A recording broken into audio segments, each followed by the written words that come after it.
Hey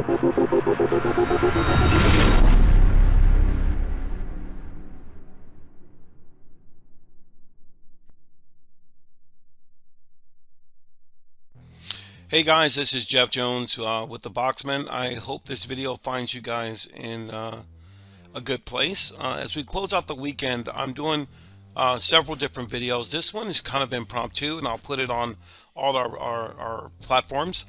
But we are from theboxman.com, where we've changed the way you should watch TV.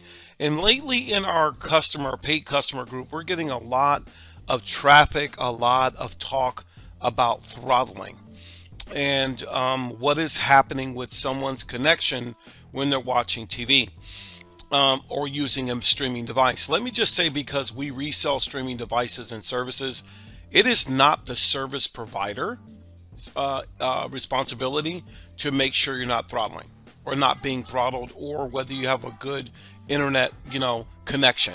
It is your responsibility.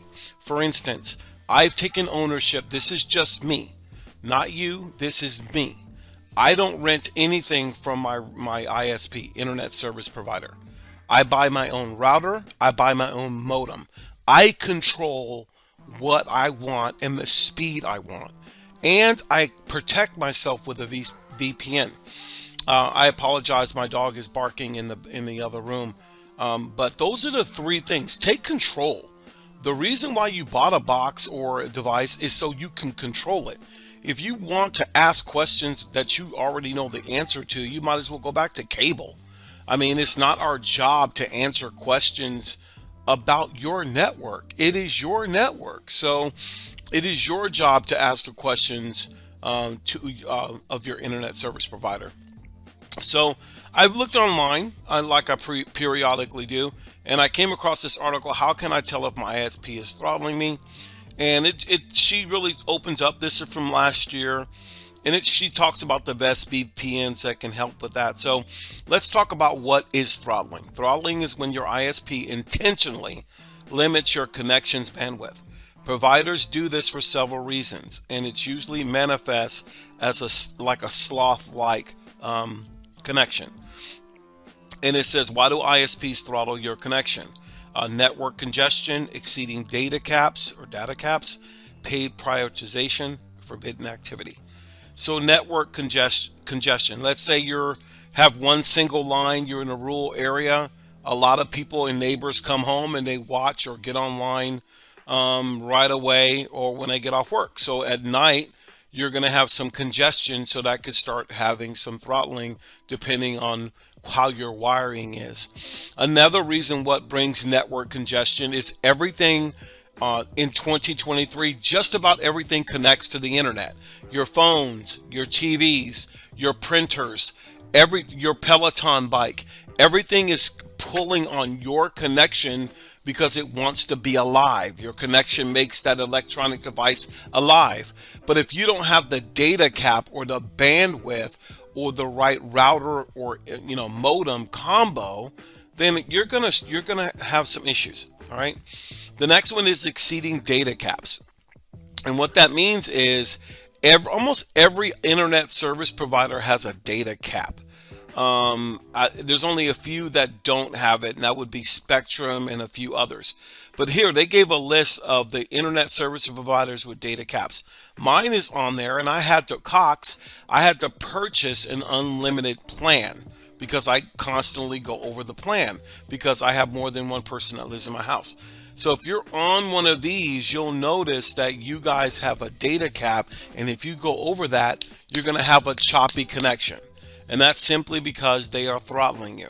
Now, paid prioritization is illegal, and it's sometimes in other words, sometimes ISPs will throttle your speeds, not because of anything you or your people around you are doing, but because another company paid them to do so. Paid prioritization, often referred to as an internet fast lane, allows companies to pay ISP to prioritize its data over other data on the network. So that's kind of illegal, but that is like someone, pushing you off the block, so to speak. Then it goes into something about net neutrality, which was not, removed in 2019.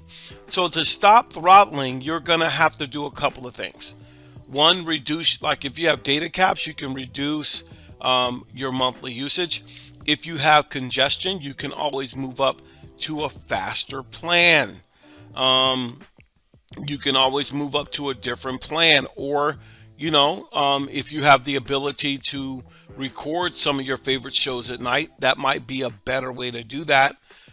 Instead of just trying to watch everything up front, you can, if you have the device that'll let you record, like one of our formula boxes. The bottom line is, does a VPN block throttling? It does help. And there are so many different VPNs, virtual private networks, out there. We resell one called VPN.io, very affordable. And then there's also some free VPNs.